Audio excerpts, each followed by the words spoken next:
Hey everybody, it's Jason Blaha here, and once again it is time for my client Mike's vlog, and let's get right over to it.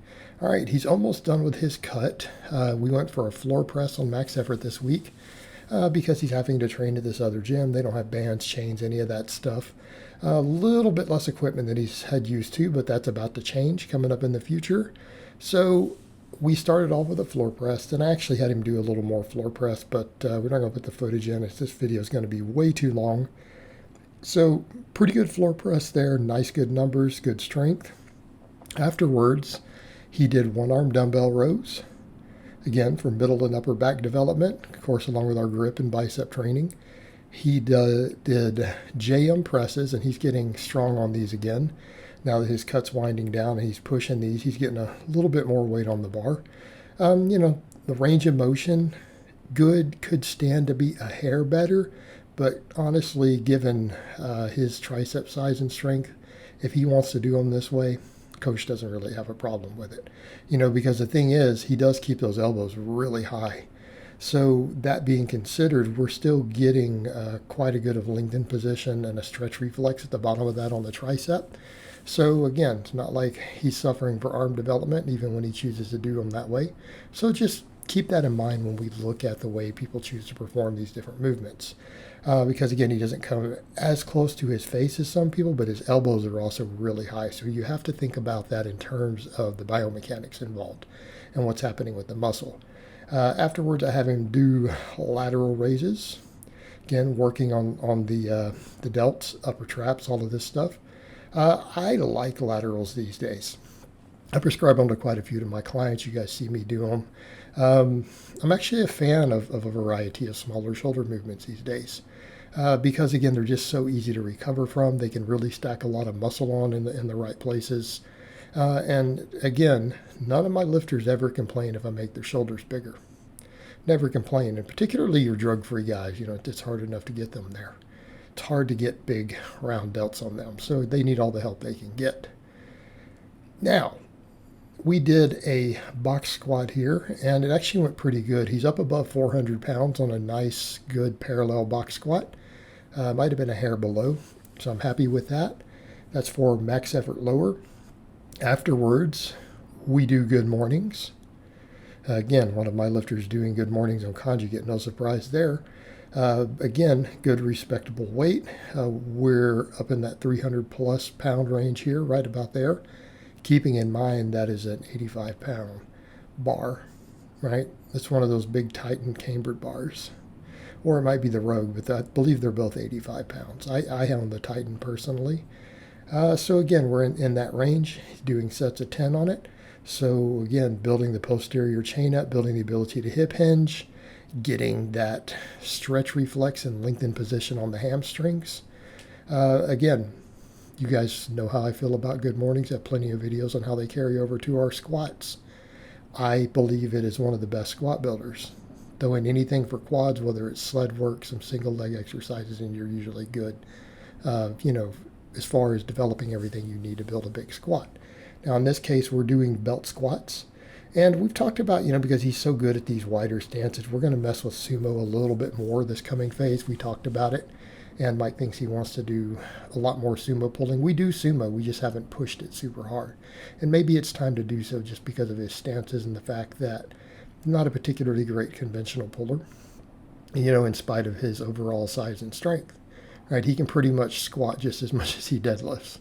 And at his weight range, it's not necessarily what we want to see.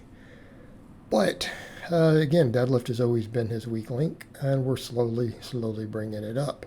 But again, that's why we do so much of this other posterior chain stuff right now, including up next the reverse hyperextension, which we lucked out with this gym that they have a reverse hyper, because a lot of times they don't. The majority of gyms, even strength-based gyms you go to, don't.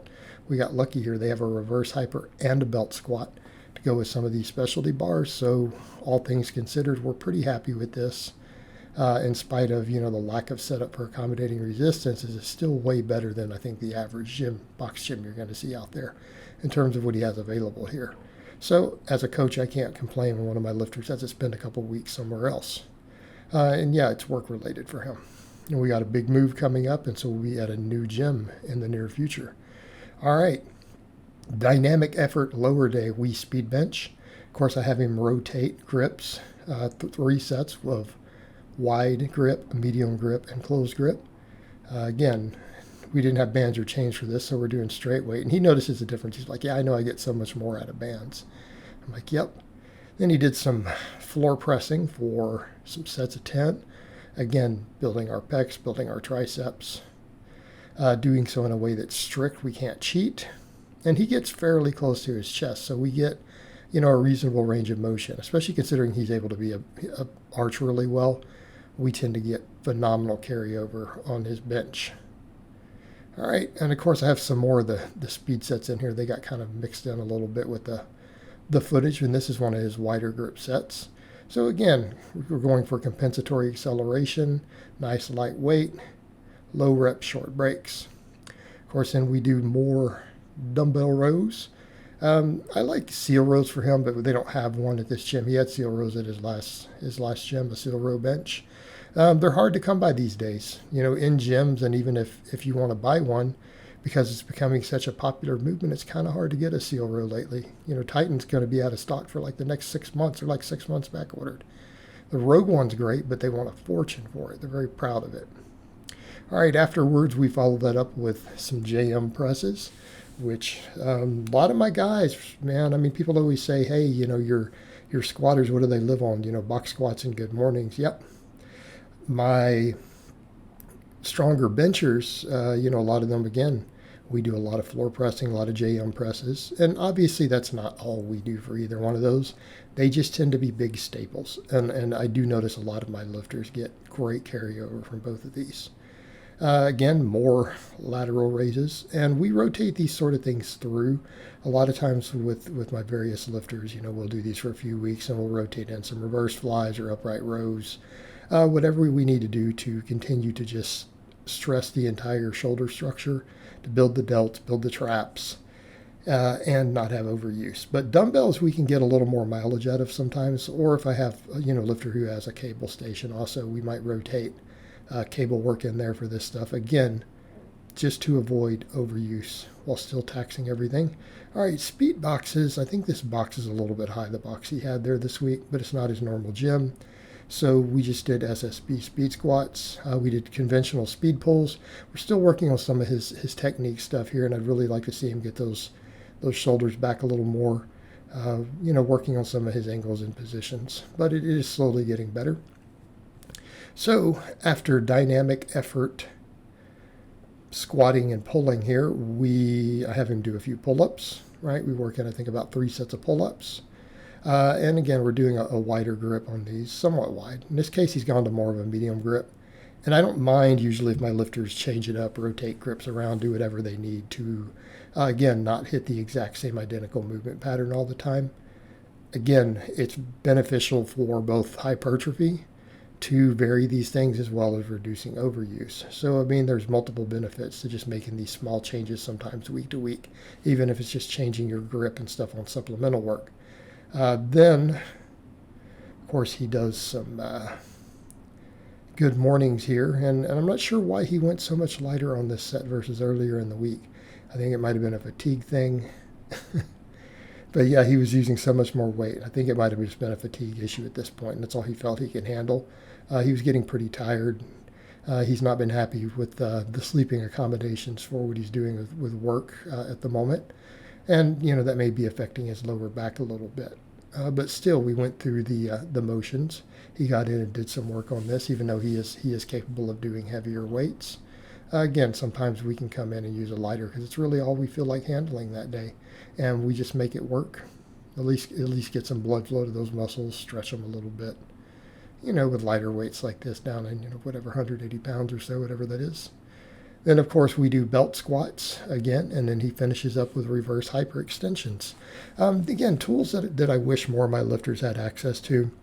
People will say, well, what happens if you don't have these? Well, I will tend to do things like, in replace of the reverse hypers, we'll do band or cable pull-throughs for high reps. We might do really high rep, lightweight good mornings, whatever we have to do to work that area. It's not going to be as good as a reverse hyper, but it works. Same thing with a belt squat. We don't have a belt squat. A leg press can get it done. So can a hack squat if we have to. I mean, again, it doesn't have to be ideal, but they will still build solid muscle on you. They'll still build the muscle that we need to squat and the muscles that we need to deadlift. They'll still help shore up weak links. So even if we don't always have the ideal equipment, such as a belt squat and a reverse hyper, we can still work all of these muscles and make do. You just have to look at what's going on with the movements and what equipment people do have. All right, guys, but that's really all I have to say on that today. I hope it's been informative, and I'll talk to you guys next time.